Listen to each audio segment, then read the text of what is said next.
everyone. Thanks for joining us for KB Talks, powered by the NKBA, the only podcast dedicated to sharing the latest kitchen and bath industry insights, providing you with the education and connections to help grow and support your business. I'm your host, Jennifer Bertrand.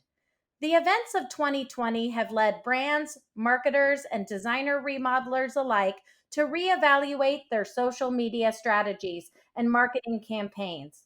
Businesses need to explore new opportunities and find ways to keep their communities engaged online. Joining KB Talks is experienced social media and marketing expert Alyssa Grieve.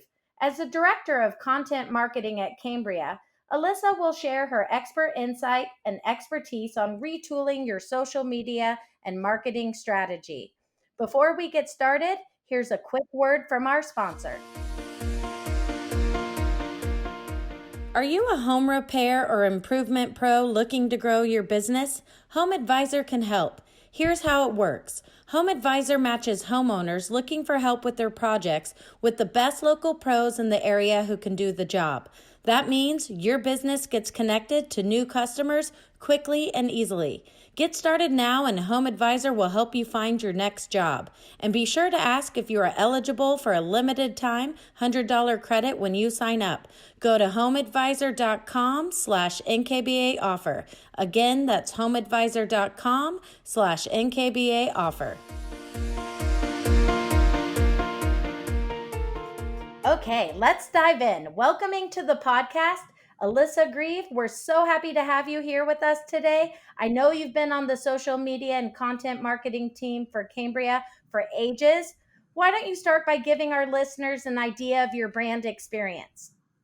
Absolutely. Yes. Thanks for having me. Very excited to be here. I've been with Cambria for 5 years now, leading the content marketing team, which includes social media and blogging strategy. Prior to Cambria, I was at Target headquarters for about a year. And prior to that, I was in the agency world as well, working with some manufacturing and healthcare clients. During this time, I've used the knowledge of having data help drive strategy and the creative energy within photography to really drive content marketing. That's a really impressive resume. And honestly, that's perfect for this podcast because let's face it, no one could have predicted what this year would have in store for us. But for you, with what your profession is, how has your social strategy and marketing mindset shifted over the last few months? Absolutely. We've been on our toes every day since about March 1st. We're constantly monitoring what's going on in the real world and managing what we're saying online. We have a content planning process where we want to plan content and be mindful, but you have to almost have this culture check to make sure that it's relatable and going to resonate with your audience and industry. And I think digital marketing is more important now than ever as more people are spending more times at homes. And how do we really use these tools to feed into business strategy and drive leads? Well, I think that all is amazing. And one of the things that I think I noticed that for designers is the scary aspect of, do I acknowledge what's happening? And I have to say that, like, I notice if a company or a business doesn't acknowledge, and I know it's a fine line that people get scared, like, well, I don't want to share my personal beliefs, but I don't want to ignore what's going on. What advice would you give to them? I think that's definitely the challenge within the world today and an opportunity. You really have to understand what are the values of your business and how you want to present them online. And so those are things we think about, with all of the real-time events and how do you do them strategically, but also to be mindful and showcase where you are at as a company. What's the worst thing someone could do? Like if you're like, you'll be great, but stay away from doing this. Yeah, I think, everything is so tricky in the world these days, and people are going to have opinions no matter what you push out. So as long as you're true to yourself and your business, that's what matters. And I always remind people you can't please everyone, but if you're authentic to yourself, it's always going to be great. But so for you guys and for businesses, what are some of the ways that you can engage your audience on social media right now? Absolutely. One of the things we've really learned is shifting our event strategy to the online standpoint. We really want to give a place for our community to go and be entertained, and definitely drive more engaging content. So, a lot of our content is focused on driving, business and updates, but we don't want to forget about driving entertainment as well. And so we've been really using Instagram Live, which is a great feature, and Instagram Stories is one of the best ways to get into the Instagram platform for free right now. So we try to use those platforms weekly or daily, to give an outlet or an activity that our community can enjoy and watch, either in real time or through our stories in 24 hours. Now, I love Instagram Live. Like, never give me a microphone. It's always dangerous. But for Instagram Live, do you think it's best if a designer or business has some kind of goal with what they want to relay instead of just going rogue and live? Or what advice would you have for them on that? Yeah, there's a flexibility in you can go and host a happy hour with one of your friends live on Instagram, and that's the beauty of it. When you're working for a brand, you want to decide, what is the right brand voice and tone that you want to come across. Do you want to be polished and have a schedule and have events and promote them leading up to the event? Or do you want to do something more real time and give a tour of the latest kitchen, tour that you designed? And either way can work. You just have to decide what works for you. And maybe it's testing a couple different versions to see which one drives the most engagement. There's a great designer that I follow that does happy hours every day at 4 p.m. with one of her best friends. And they've been really fun and engaging because they feel spur of the moment, but you know it's going to happen every day at 4. So you want to tune in to see what they're talking about. While other people plan their content and events maybe once a week. Cambria, we have ours Tuesdays at 2 p.m. And that's something that we really put strategy behind, technology behind, get interesting folks, and set up kind of a strategy on how we want to accomplish that and come across. Are there any apps that you think, like, obviously you do it for a large company, but for the average smaller designer, are there any apps you like for following engagement or understanding how people are engaging with your social media? One of the best things I do to drive relationships in social media is I say spend 30 minutes a day engaging on other people's content. A lot of people put so much focus on posting content and what to post and when to post and how to post, and that's important. But if you really want to build a community, start following hashtags and get into those communities and start seeing and paying attention to what other people are doing and chiming on behalf of your brand. Then they'll start to notice you and follow you. As far as apps, I really recommend working natively in the apps. Tools like Hootsuite, CoSchedule, those are great tools to help you manage your social media presence. But sometimes we recommend just getting nitty gritty in the platform is the best thing you can do. No, that's great. And so I find some designers are really great about only having, let's say, Instagram, for example, Mm-hmm. just their professional work, and then some, like me, we meld our real lives with our design lives. What are your thoughts on that? And don't worry, I won't take offense if you're like, that's the worst thing you can do. What advice would you give people about having that single voice versus worlds colliding? I love this question because it's going to be different for everyone. There's a remodeling business here in Minneapolis that's a husband and wife team, and they have 2 kids, and 50% of their work life is built into their business life. I But know who for you're talking about. It's the construction people, isn't it? Construction to Style, yes, Morgan and Jamie are amazing. So please follow them. But they do a really great job of really blending their worlds together, but still coming across professional. It's because it's become their brand. Then we have AFT Construction down in Scottsdale, who does a great job showing behind the scenes on Instagram stories and professional and in progress in shots in his feed. And he keeps his feed a little bit more closer to his brand. And so it can really be done successful both ways. You just have to decide what's right for you and how do you want to come across. In general, I recommend putting final product info photos in your feed and keeping your stories for all the behind the scenes and family balance and those types of things. So if I were to consult with a designer right out of the gate, I would say final projects go on your feed, everything else goes into stories, but it can vary based on the brand strategy. No, that's great advice, honestly. And that was part of my next question about having professional photos in your feed versus, iPhone on the fly photos.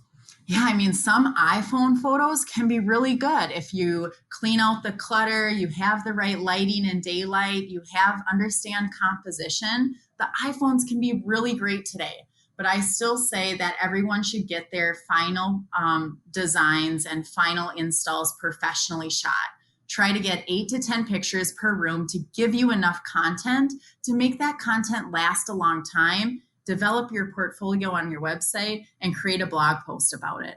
I think having a portfolio, a blog post, and then social media, that's really the trio that you need to make your brand successful online. I think that's more important than designers ever realize because, no joke, I'll see some designers post something and I'm like, it's the same room from 85 different perspectives. And yet it still gets an amazing amount of likes because it's shot so beautifully. Yeah, we love to repurpose content as a core tip. Just because you've seen that kitchen 10 times doesn't mean your audience has caught every one of those photos.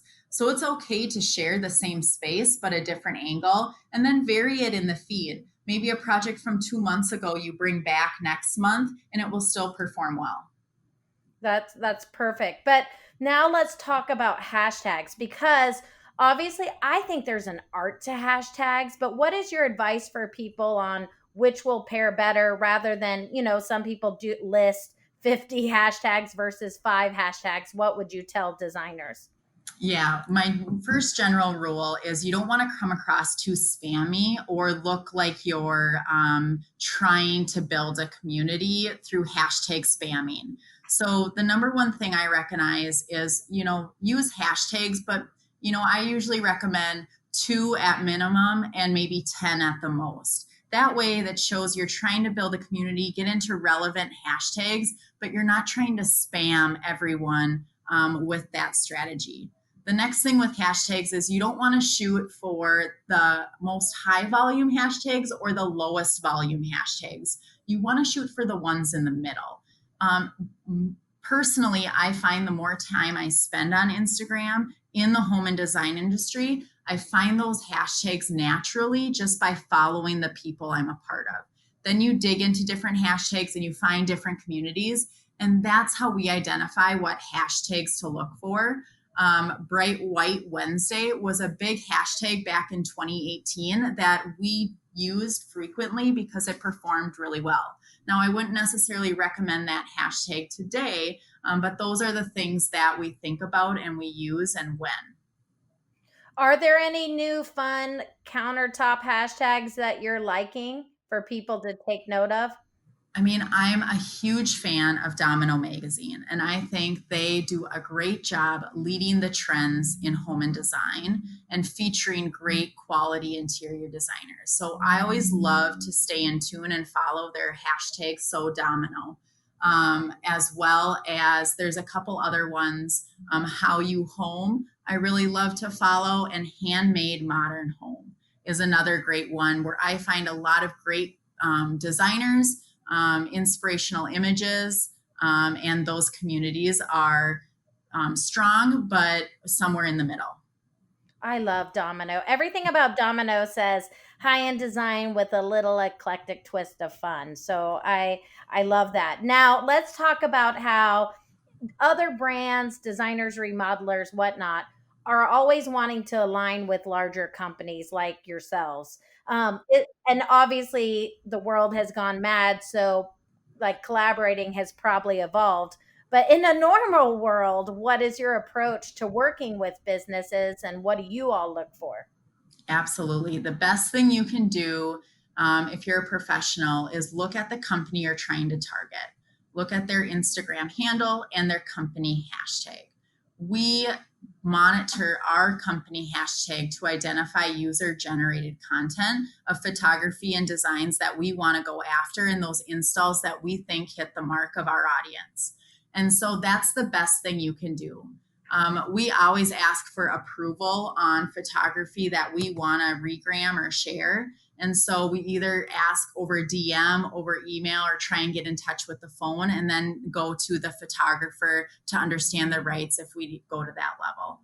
So those are things that to look for is using the company's, tagging the company's Instagram handle and using the hashtag. That way you get on the company's radar, and then usually they'll reach out to you if they identify your product as a hero for their brand. That's great. And then on stories, do you like people to tag you guys in stories if it's an install process of product, or because sometimes it used to always be just like email the marketing department and go from there, but now it's the tags and whatnot. So what advice would you give on that? Absolutely. Tag us in stories, follow our stories and write back.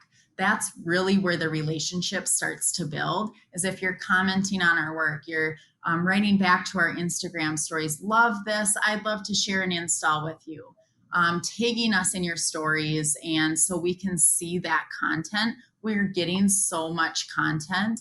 And so sometimes we have a lot to sift through. So you really want to make sure that yours has quality photography. We love shots where our product is the hero, we like to say. So sometimes the full space we'll scroll past, but maybe a closer up shot of a vignette within a kitchen is one we stop at. And so we always want to find the photos where our product looks the best. Do you like any of the real life afterwards with families using them and how they're holding up, or any of that kind of stuff as well? Great question. You know, every brand is going to be a little different and they have different purposes for each one.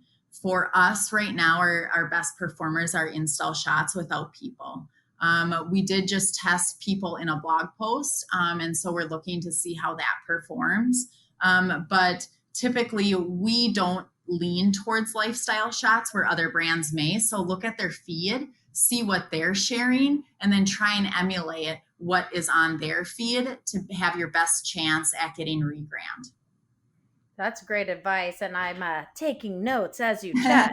How for you guys? I think honestly, on social media, you can ever never know too much, and it's always evolving. For you guys, how has working with designers and influence changed due to COVID and the world going mad? I think, you know, a lot more time is being spent online and people are understanding how important it can be for your business to bring in new business. So I've seen a lot of interior designers, builders, and remodelers using this time to get educated and up to speed on what your website should look like, how to manage social media and make it effective, how to start a blog and launch a blog, and what is search engine optimization, how does Google Analytics contribute to understanding what people are going to on your website, and truly understanding how these marketing tools can make your business thrive even if you're only taking virtual appointments right now at your showroom. Do you think by starting a blog, if you're not fully committed or invested in it, it could hurt your business or not do what it needs to? Absolutely. If you're not willing to put in the time and the energy to keep something updated, I would just recommend you're better off not doing it. However, if you're willing to commit to one blog post a month and people are consistent with knowing that's how often you update, that's okay. You don't have to produce 10 pieces of content every single month on a blog.